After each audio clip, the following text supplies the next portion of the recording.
This is the Washington Times front page for Thursday, January 4th, 2024. Thanks for joining us. I'm George Gerbo. A pair of explosions at a cemetery in Iran killed at least 95 people and injured 210 more during a ceremony to mark the 4th anniversary of the death of Iranian commander Qassem Soleimani. Military reporter Mike Glenn reports Iran's state-controlled news agency said 2 bags containing explosives were remotely detonated at the entrance of the cemetery in the southeastern city of Kerman. Israel did not claim responsibility for the strike, but the assault added to the mounting tensions in the region and sparked fresh talk that the clash between Israel and Iran-allied Hamas was threatening to morph into a much larger Middle East war. Soleimani, the commander of the Islamic Revolutionary Guard Corps' Quds Force, was killed by a U.S.-ordered drone strike in 2020. House Speaker Mike Johnson led dozens of Republicans to the southern U.S. border in Texas, calling the situation an unmitigated disaster. Kerry Pickett and Stephen Dinan report the congressional delegation visited Eagle Pass, a border town that's been an epicenter of issues. The visit was as much about showing solidarity against President Biden as it was about fact-finding. Johnson said Republicans are firm in demanding the administration secure the border before Congress agrees to more money for Ukraine and Israel.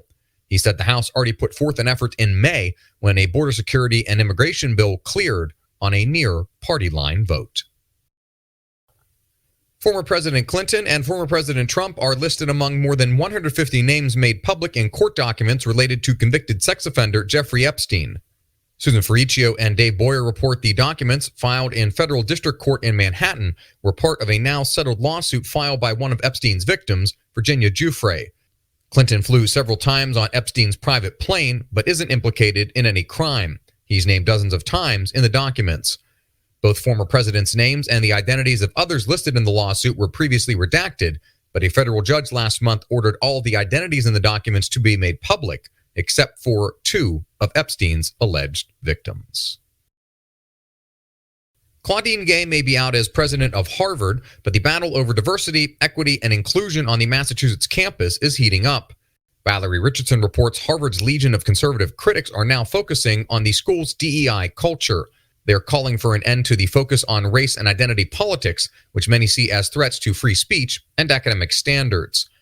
Hedge fund manager Bill Ackman, a Harvard alum and leading critic of Gay, said in a lengthy social media post that the school must once again become a meritocratic institution which does not discriminate for or against faculty or students based on their skin color, and where diversity is understood in its broadest form.